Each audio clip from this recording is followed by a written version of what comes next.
The terrain just changed and it was like walking on the moon, desolate and deadly. No trees, just rock, no plant life. It was bizarre.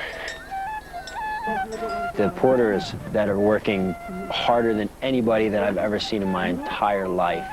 They weigh 95, 100 pounds, 130 pounds on their back in the snow, on the rocks, in sandals. Never a complaint. They're happy, they're content with their life. Anyone, what I can and can't do.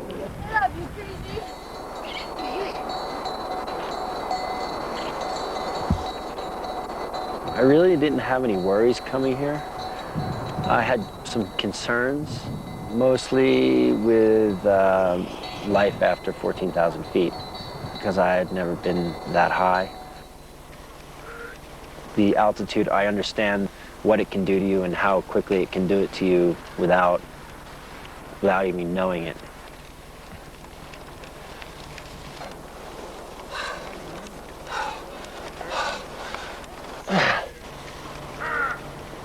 They decided to make a detour to the Trekkers Aid Station in Perichet, the last medical outpost until base camp. Cécile, the French volunteer medic, gives a lecture on the effects of high altitude and explains the use of the Gamalt, a portable chamber used to treat people with extreme altitude sickness. As many as 1,500 victims of high altitude are treated here each season. It keeps you cold and wet. That's why we ask people, when they do whatever they want, go up slowly.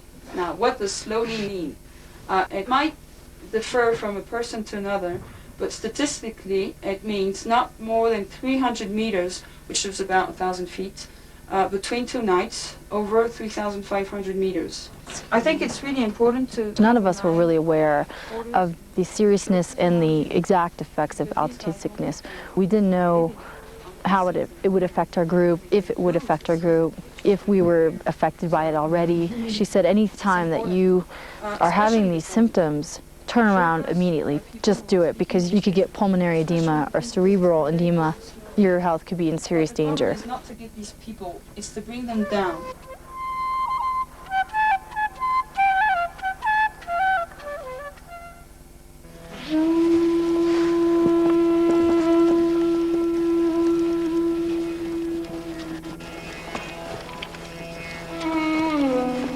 We headed out to Longboucher. It was even colder, more desolate, and more rocks, and just a very inhumane place. It was very cold and eerie feeling, and it was quite obvious that the altitude was affecting you. Looks like I'm done. Here you go. Oh, the sun. Ice cold, burning hot. Ice cold, burning hot. Ice cold. Is that the right way? Huh? Blue? Yeah. This way. Yeah? Yeah. The altitude really has effects on you that you're not aware of. I mean, you do have to take it slow. And we were carrying so much weight. All of us, Lou, Jambi, and I, were all carrying at least half our body weight with our backpacks and our bikes. I mean, you can do that at home or at sea level or wherever, but at altitude, I mean, your body crumbles. Not only do you get tired, your body says no. Maybe somebody's just crushing me. Whoa. I don't have any energy. I think the altitude's just sucking the life out of me. Maybe I should have ate more at lunch. I don't know. Man, look at this, it's flat. Look at this trail. It's flat, I can't even ride. Oh my, holy mackerel. I gotta try. I can't not ride. This is ridiculous. Can't let the mountain beat me.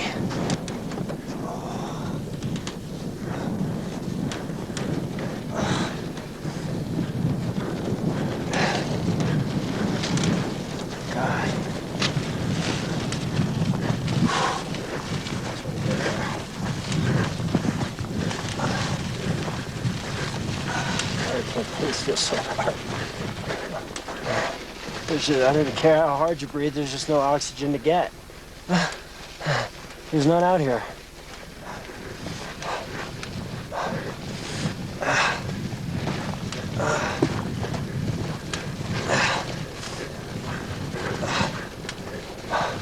This trail's killing me.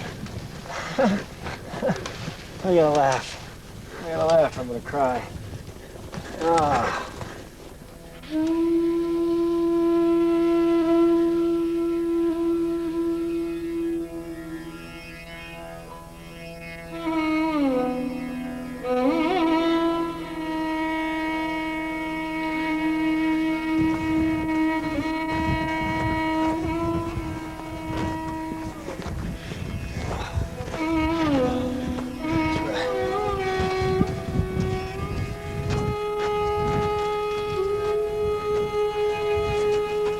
Johnny, what's all these rocks piled up for? Oh, those were the dead people. These are the dead guys on the up on summit in Everest, huh? Yeah. Oh, wonderful. All these, every little pile of rock is somebody dead? Yeah, yeah. Holy. See the one that just dropped on the roof? Let's get out of here. I'm not digging this. I'm not big on dead people. I don't want to have a pile there for me. How about you? Let's go. I had a bad cramp coming up. I felt like I was gonna die.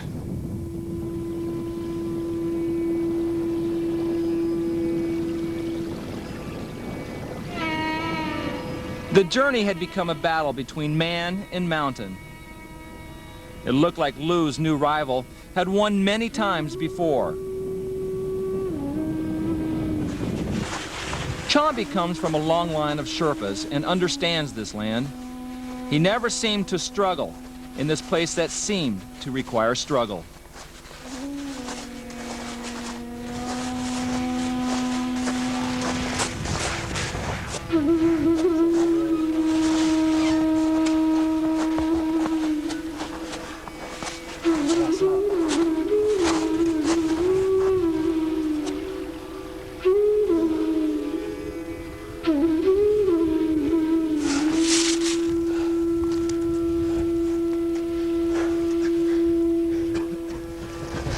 Sprint for the finish.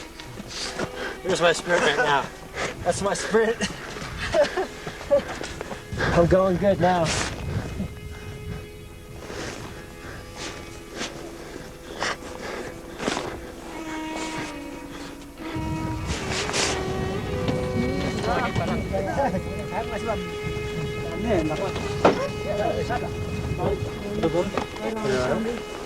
Oh yeah.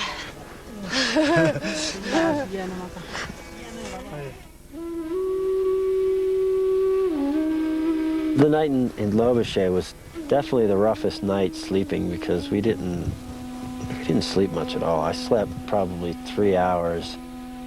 I woke up the next morning for our mission to base camp. Not too many people really seemed very happy, it didn't seem. It seemed like some people had their doubts, you know, whether we should go or not. It was definitely a long, tiresome journey that, you know, not many people make from Lobuche. I had no will to stay at 16,000 feet. My heart rate was screaming, so I didn't recover. So I was kind of felt like I was in a panic all night for half the night. No sleep, and thought about every problem of my entire life. So, I don't know, that's about it. Just tired. I'll be all right after I get going in a few hours. My toes are cold. I feel pretty good. I just have cold toes. Well, we're gonna make it, but we just want to. We'll make it there. We'll make it there, for sure. Making it back will be a different thing. Yeah. Yeah, it's a long way. I can't say it that we can make it now. It's a long way. We don't make it back. Hey, we don't make it back. It's okay. We figured from Longbuche to Gorak Shep, it was a good 4-hour hike, and then from Gorak Shep to base camp, We heard that it was just flat and just a couple hours of easy climbing, not much higher elevation than Gorkshep. So we figured if we got to Gorkshep and we felt okay, we would go on to base camp. I started feeling ill. I started getting a headache, just piercing headache. I just kept having to take breaks. At one point on the trail, Lou said, "Jen, you know, get rid of your pack. Let one of the porters carry your pack." Well, You're not losing any integrity here. I'm not going to do it. it until I need to. Oh, okay. I'm not going to go any Smart. faster. Yeah, you will. Yeah, you will, Jen. Believe me, you will. It's a smart thing to do. Huh? It's a smart thing to do. Why are you pissed off? Because you I'm should not drop. running like you We're are? not running, Jen. Well, I'm telling you to drop your pack and give it to one of these porters. That's what I'm telling you to do. Well, I don't feel ready to do that. All right, we're in supper. Well, I'm going to suffer anyway. No, you're not. I really resisted that for a while, and then I realized that I was pretty tired. I was pushing it, and I did want to make it, so I gave the pack up. Thanks, Big Ma. Appreciate it.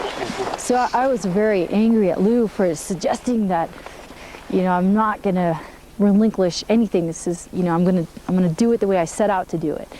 But I think actually it probably was the right decision. I got over that pretty quick, actually. This is a lot more serious than I'm thinking. I can't be stubborn here. I have to be smart. Otherwise, you know, I was going to drive myself right into the ground.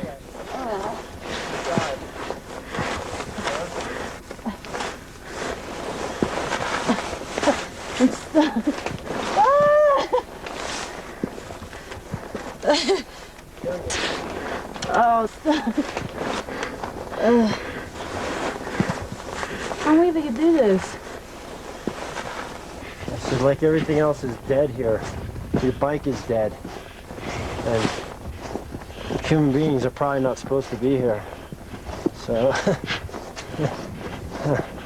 don't know. So we got to Gorkshep. Then the debate started again whether we should stay here or go to base camp tomorrow. And we didn't want to stay there. We heard the water was very poor. Everybody that stayed there was gotten sick. Just because it's so high up, there's not much sanitation. So we knew the only way to do it would just be to charge and make it a 12-hour day. Basically, my vision was just, you know, I want to go. I don't, you know, I'm not here to mess around. I want to complete my mission. I want to get my bike to base camp, no matter what.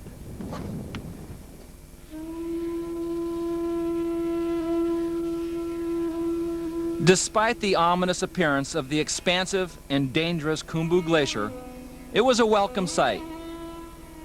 Base camp was just a few miles away. I got to like the end of the trail, and it seemed like the trail had disappeared. I wasn't sure. I didn't really feel like waiting for the whole group. I wanted to get to base camp, so I figured everybody would follow which way I was going, because I only saw one trail. But I had gotten to the trail where the trail dead end. That, you know, it was a dead end. I thought it was a dead end at least. So I saw the trail down across this valley going up, out towards the glacier. So I said, okay, well, you know, how am I going to get to this trail? Because it was about a, I don't know, 20-foot dirt cliff. So I just tossed my bike down and jumped down slid down the cliff a little bit, you know.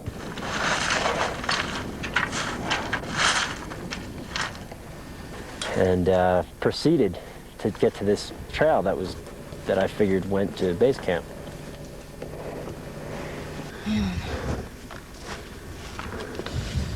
I got really sick, and my body was not going to let me go any farther. I was very ill. I was throwing up. I was very dizzy. It was very hard for me because I felt like, gosh, I'm so close. I should just keep pushing on. I can't feel any worse than this. Just keep pushing. I mean, you only have an hour and a half to go. I really couldn't make a decision. I was just sitting on the rock going, what do I do? I was in the position to make no decision. I mean, if I wasn't with anybody, I'd probably still be on that rock by myself. I mean, your consciousness is not there. Your perception is not clear at all. And Mingma, our expedition leader, he looked at me after I got sick and said, he made my decision for me like that. He said, nope, you're going back. You know, you're sick, you going back.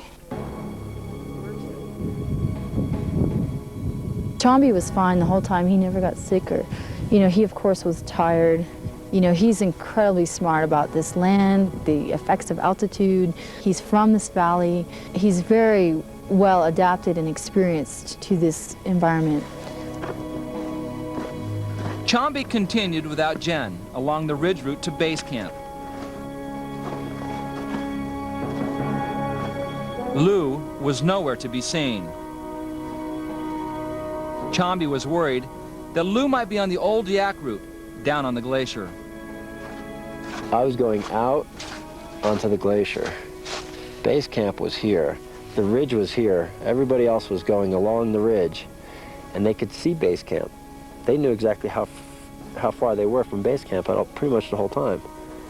Now, I'm down low in the glacier, and I was just rolling in and out and in and out and up and down on this ice, very slippery, boulders, rocks like this loose everywhere that you're just walking on. It was almost like you were in a gravel pit full of ice and snow and water running off, and you make one wrong step on some of these little trails and you'd slide down into this huge pool of water with just vertical walls of ice, just absolutely insane, just bizarre. I started really getting tired. So I got to the point where it was just, I was pretty much done with the bike.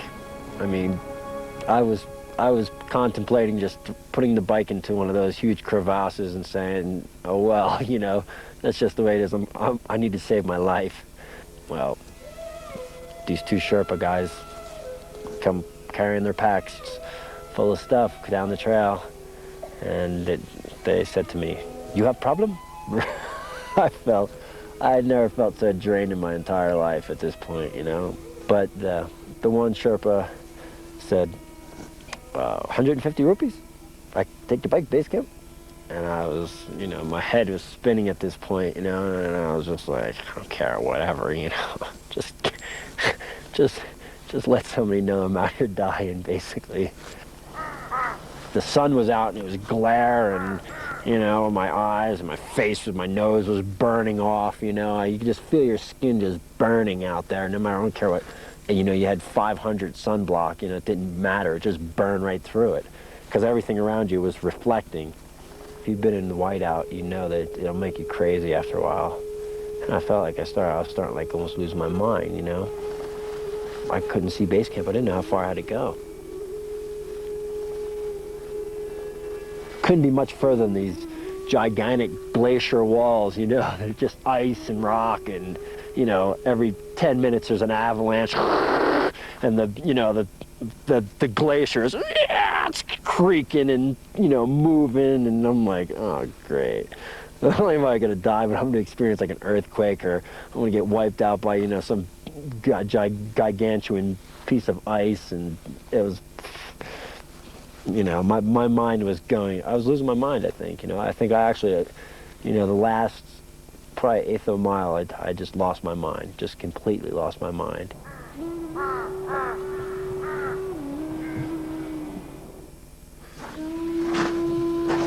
I came up over the hill and I saw colored tents. Ah, the relief, you know, but it wasn't as close as I thought it was. I could barely pick my feet up. You're walking through the boulders and the ice, and you know, it was just like stumble. I don't even know how I was walking, you know? I mean, it was bizarre. I was just dragging my body along, you know, like somebody had a leash on me, just pulling me and pulling me and pulling me.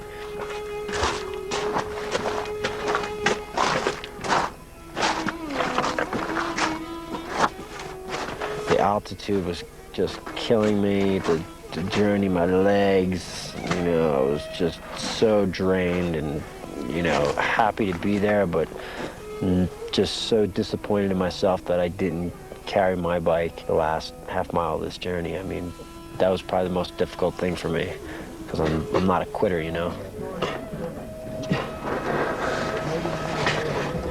I'm basically feeling like I'm about ready to die. I mean, I didn't know if there was anybody around me or what. I mean, I was there ready to fall over and, you know, watch my heart jump out of my chest.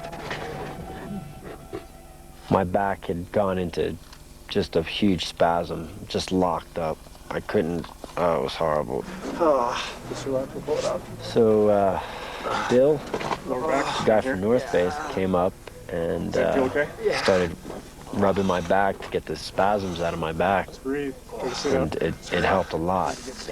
And he talked to me a bit and, you know, got me to slow my breathing down and, you know, got me around. Oh, thank you so much. Oh my God. Is this helping your back? Watch. Is it helping your back?